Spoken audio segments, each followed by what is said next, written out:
മാങ്കുളം ആനക്കുളം റോഡിൽ ഗ്രോട്ടോയ്ക്ക് സമീപമുള്ള വളവിൽ വിനോദസഞ്ചാരികൾ സഞ്ചരിച്ച ടെമ്പോ ട്രാവലർ മറിഞ്ഞ് അപകടത്തിൽ 3 പേർ മരിച്ചു. 1 വയസ്സുള്ള കുട്ടിയും മറ്റ് 2 പേരുമാണ് മരിച്ചത്. തൻവിക്ക് 1, ഗുണശേഖരൻ 70 മറ്റൊരാൾ എന്നിവരാണ് മരിച്ചത്.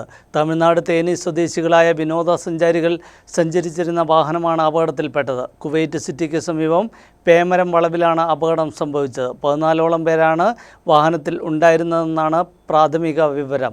ക്രാഷ് ബാരിയർ തകർത്ത വാഹനം കൊക്കയിലേക്ക് പതിക്കുകയായിരുന്നു.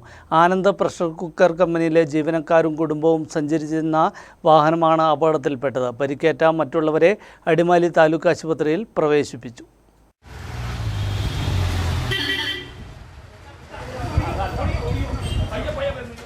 മാങ്കുളം ആനക്കുളം റൂട്ടിൽ പേമരം വളവിൽ ട്രാവലർ മറിഞ്ഞ് അപകടത്തിൽ 3 പേർ മരണപ്പെട്ടു. നിരവധി പേർക്ക് പരിക്കേറ്റു. തമിഴ്നാട് സ്വദേശികളുടെ വാഹനമാണ് അപകടത്തിൽപ്പെട്ടത്. തേനി ചിന്നവന്നൂർ സ്വദേശി ഗുണശേഖരൻ, തേനി സ്വദേശികളായ അഭിനവ്, ശരണ്യ ദമ്പതികളുടെ മകൻ തൻവിക്, ഈറോഡ് വിശാഖ മെറ്റൽ ഉടമ PK സേതു എന്നിവരാണ് മരണപ്പെട്ടത്.